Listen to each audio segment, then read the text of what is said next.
Hey friends, welcome to Huge Head Studio. My name is Robbie, and this week we're going to take a beloved character and just absolutely ruin him. We're sculpting Mario, but as a clicker from The Last of Us.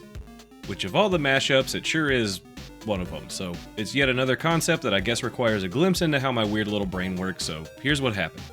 My 6-year-old just got a GameCube, and yes, I did say GameCube, and yes, it is 2026, but he's just getting into gaming, and in my house you have to earn your pixels. So as he's discovering his love for gaming, he's over there playing stuff like Mario Kart and Smash Bros, while I'm playing stuff like Fallout and The Last of Us. And I was watching him the other day and started thinking, the Mushroom Kingdom obviously has mushrooms, and the monsters from The Last of Us are basically caused by fungus, like mushrooms. So I thought, what if the mushrooms in the Mushroom Kingdom mutated like the cordyceps in The Last of Us and brought clickers into the Super Mario universe? It sounded weird enough to sculpt, so I figured I'd give it a try and have some fun. So we started with the usual steps of building up a support skeleton out of armature wire and then wrapped it in aluminum foil to bulk it up a bit and then started covering it with Sculpey. My goal is to keep the proportions and theme of Mario and his universe, but to mash it up with the posture and vibe of the infected in The Last of Us, so I'm shooting for a jittery, stumbling zombie pose with shuffling feet but tense and rigid hands, which is slightly challenging to portray with Mario's stubby little fingers, but hopefully it works enough to get the point across. Once I get the hands to an acceptable state, I shove them onto the armature wire with a drop of bacon bond and then start building up the arms. To do so, I wrap layers of clay around the armature wire little by little until the proportions feel right in comparison to the rest of the body, and then start carving in some folds for his sleeves. I'm not necessarily going for a hyper-realistic version of Mario, but definitely more defined than the game, so I guess somewhere in the realm of how he's depicted in the movie. A happy medium, if you will. Next, I wrap some little rolls of clay around the wrist to create the cuff for the weird little white gloves that every cartoon character seems to wear. Like, seriously, all the old classic characters wear these gloves, which is weird, right? I wonder if there's a conspiracy here, or were animators of previous generations just like afraid to draw fingernails? Anyway, moving on, I flattened out some strips of clay with my pasta maker and then stuck them on with some bacon bond to shape out the overalls. I did the same with the pocket and then got to work cutting in some lines and dents to imply some seams and puckering to help give the overalls a classic denim look. After that, I rolled some clay into little balls and squished them onto the shoulder straps to look like buttons and then got started trashing the clothes a little bit. The plan is to have the mushrooms bursting from his face as if he's in the middle of transforming into a clicker, and I wanted to have a few of them coming out of his body as well. So I carved some little holes into the clay and added torn fabric to imply the mushrooms ripped straight through the shirt and overalls as they grew. That about does it for the body, so now we're ready to move on to the head, and I took the same beginning steps for the head by rolling up a ball of aluminum foil for bulk and then covered it in some Sculpey. After that, I scratched a few of the features in to make sure the proportions looked acceptable before moving on to shaping it out. And I shaped the eye into that Pixar-ish 3D animated style before adding some chubby little cheeks. And I only made one eye because the other's gonna have mushrooms bursting out of it, so there's really no point in sculpting it just to ruin it later. And also, I take every opportunity to be lazy that I can get. I then take a few minutes to smooth everything out as well as I can, all the while thinking that this looks a lot more like Diddy Kong than Mario. But then I add the ears and it doesn't help the Diddy Kong comparison at all, but I don't say trust the process. I hate this saying. Let's say ignore it for now and hope it fixes itself, or something. Next, I add some simple little teeth that I guess could pass as Mario teeth, and then add a little lip to make the mouth look more like a mouth, and then move on to the mustache, which I'm hoping will fix this character's identity crisis and finally make him look like Mario. So I cut out the basic shape of the mustache and then place it on the face with some bacon bond. Then I start carving in some hairs to push the not overly detailed, but more detailed than the game vibe that I'm going for. Next up is the nose, which is easy because it's pretty much just a ball, so I add that to the face, and just like that, he looks like Mario.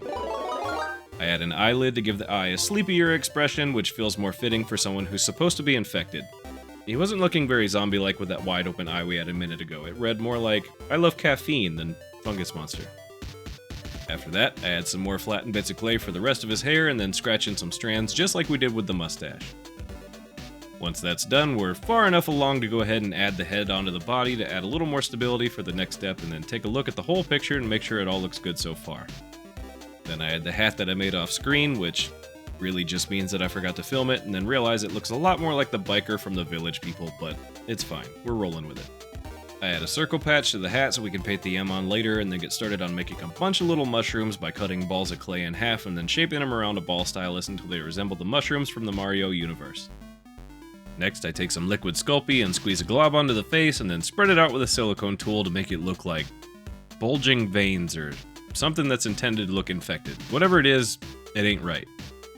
I then start adding mushrooms to the face, and I don't want to go overboard with it, but just enough to fill the space and then hopefully make the mashup look successful. I add a few more mushrooms to the holes that we made earlier on the body, and then after that, we're ready to paint. I start with a base layer of Mario's usual skin tone, which I'll gradually lighten throughout the process as I try to achieve the ghastly, deadish, infected look. I add a thin base coat to the hair as well to get the darker brown color into all the grooves and recesses, and then give it some variety by dry brushing on a few lighter browns. After that, I took some time applying a few layers of different skin tones until I found one that I liked that was like a palish purple. I added some highlights where highlights made sense, and then brushed on a coat of the same purple, just a bit more saturated onto the veins. I also added some blues and greens and cream colors to the veins to give them some variety and to help them blend into the base of the mushroom so they all match and look intentional instead of like two different ailments on the same victim. Next, I painted his eye a milky blue to give it a dead look before moving on to painting his hat and his shirt red. I also added a coat of red to all the mushrooms and then worked in some lowlights and highlights to the folds and wrinkles on his shirt to help them pop a little better. After that, I took some darker reddish brown washes and applied them to his hat and to his shirt to make it look a little bit grungy because I don't imagine clickers have the cleanest clothes, and then started adding all of the white dots to the mushrooms to help identify them as the iconic mushrooms from the Super Mario universe. I add the M to his hat and add some more blues and purple around his face because I guess I thought it would look better, and then moved on to applying a few coats of blue to his overalls. I dry brushed on some lighter grayish coats of blue to all the edges and seams and to the cuffs of his pant legs to make the overalls look slightly more believable and to just break up the solid layer of overly bright royal blue. Then I applied a coat of a creamish color to the gloves and then gave the whole figure a wash of smoky brown to add to the grunge, because I don't want a cute, clean clicker Mario, I want a nasty, stanky one. Next up, we need to give some attention to the base, so I took this cheap square of fake grass that I had in the junk drawer of my desk and glued it to the mouth. Then I took a flocking kit that I found on sale at the craft store and applied a few coats of it to make it look like he's walking through, I guess just an area with patches of grass and dirt? I didn't think it through that hard, it sounded like a good idea.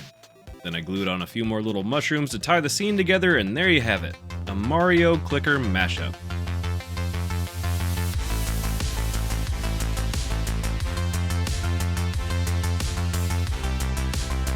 As always, I appreciate your time, and I hope you enjoyed this weird little project.